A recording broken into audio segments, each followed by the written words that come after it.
Oh, what a sweet time it is to be a hardware guy at Apple, because John Ternus, who is the top hardware guy at Apple, well, he is Apple's new CEO, and when he takes the reins in September, Apple is going to go crazy with new products. No one's going to be asking, oh, when is the new CEO going to have a cool new product? Because there are so many products rumored to be launching very soon.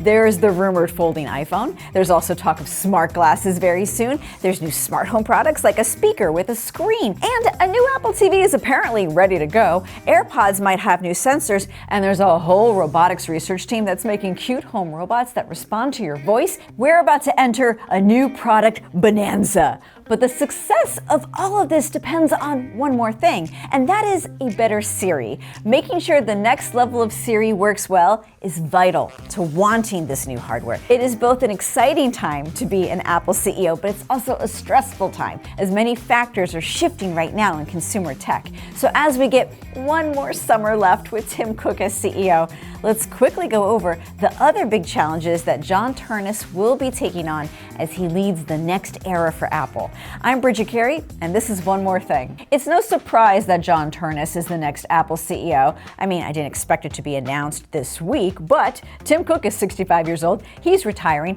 and there have been plenty of reports and signs that Ternus was going to take the job. Now, Cook is still CEO for the summer. He's then going to become the executive chairman of the board of directors, and in that role, Apple said Cook's going to be involved in engaging with policymakers around the world.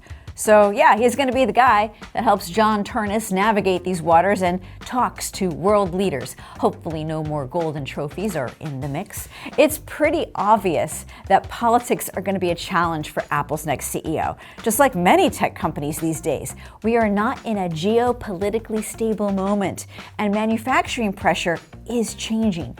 Apple has been working to shift production from China to India and Vietnam as the Trump administration imposes high tariffs against China. Apple has promised to boost more production in the US with a major investment in factories here. But figuring out the long-term solution to do that is going to fall on the shoulders of Ternus.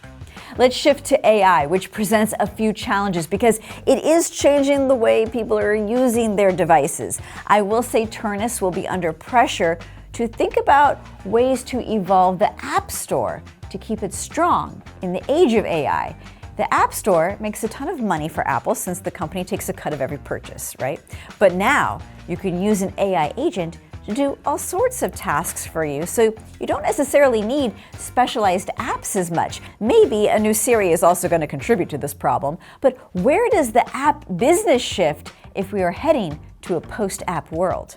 Every tech company now is trying to invent the next thing that takes down the iPhone, and by that I mean some kind of hardware that handles your AI agent or your AI assistant. And right now, Apple alum Johnny Ive is working with OpenAI to make some sort of mystery device for conversing with your AI assistant. Now, is that going to be a pin you wear? Are we going to be using earbuds in a different way, or smart glasses? Will we use some kind of special speaker hub or a home robot? So here is another challenge for Ternus: how to keep us all excited about using AI agents on the iPhone in a time where other companies are trying to come up with gadgets to convince you that you don't want to do these tasks on an iPhone, you want their gadget. And that takes us into a shifting attitude challenge toward our phones and screens. Maybe this is more of a mental health challenge. You see, when Tim Cook was building Apple, I remember that there were events where the iPad was seen as something cool for classrooms. And now, all these years later, parents are leading movements to get iPads and iPhones out of schools. Too much screen time is bad for the brain, and there's this feeling that iPhones are just not making our lives better. Ternus will need to navigate how to get people to crave more out of their iPhone and other Apple gadgets and sort of rekindle this spark. How does that happen when he's selling us on the concept of Apple glasses? And will a more expensive folding iPhone get people excited again? Or will it just be a turnoff? I think Ternus has a sense of what people want. He led the team behind the MacBook Neo. It was a smash success for Apple for being a low-cost option for first-time Mac users. The MacBook Neo became the device for everyone. So let's see how he navigates a new era of keeping Apple feeling relevant to everyone as times change.